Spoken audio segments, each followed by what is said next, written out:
ceux qui ont dit « Monsieur Poutine va en Afrique du Sud, l'Afrique du Sud doit arrêter Monsieur Poutine pour le remettre à la Cour pénale internationale ». Qui a dit ça? Les États-Unis d'Amérique. Il y a un problème.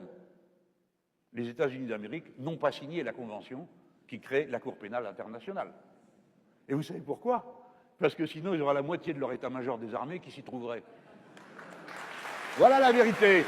Ceux qui ont balancé l'agent orange sur le Vietnam, dont continuent à mourir des gens encore aujourd'hui, ceux qui ont balancé la plus grosse bombe de l'histoire de l'humanité sur l'Afghanistan, après y avoir fait toutes sortes de saccages et de ravages, ceux qui ont détruit la moitié de l'Irak, ils seraient à la Cour pénale internationale. C'est pour ça qu'ils n'ont jamais signé.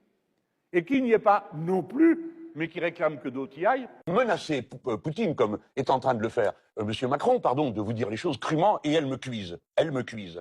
Nous ne sommes pas en état d'affronter la Russie. Nous ne sommes pas en état. Et la Russie, je le redis à ceux qui n'ont jamais lu un livre d'histoire, et à ceux qui l'ont lu pour le leur rappeler, personne ne peut vaincre un pays qui est sur 7 fuseaux horaires et qui a déjà vaincu aussi bien Napoléon que Hitler. Et puis quand vous dites qu'on n'a pas les moyens, vous dire que la défense, notre armée n'est pas prête. Mais non, nous ne sommes prêts qu'à une chose, ça il faut le dire. Nous sommes prêts à une chose, la guerre nucléaire.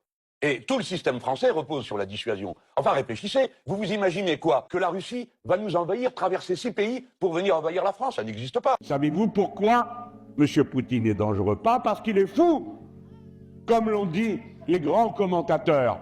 Il est dangereux parce qu'il est intelligent, parce qu'il prévoit ses coups, parce qu'il les organise. Tandis que nous avons des gens qui ne pensent à rien, improvisent sur le coin du bar, racontent n'importe quoi, n'organisent rien. Sérieusement, est-ce qu'il y a une seule personne en France qui croit que nous pouvons nous engager dans la guerre contre la Russie et avoir une quelconque chance que ça se passe autrement que par une guerre nucléaire et par notre destruction totale? Personne ne peut croire une chose pareille. Alors si on ne le croit pas, il ne faut pas en parler, il ne faut pas y pousser, il faut faire le contraire. Chaque jour qui passe, trouver un moyen de revenir dans la discussion pour la paix, parce que c'est possible.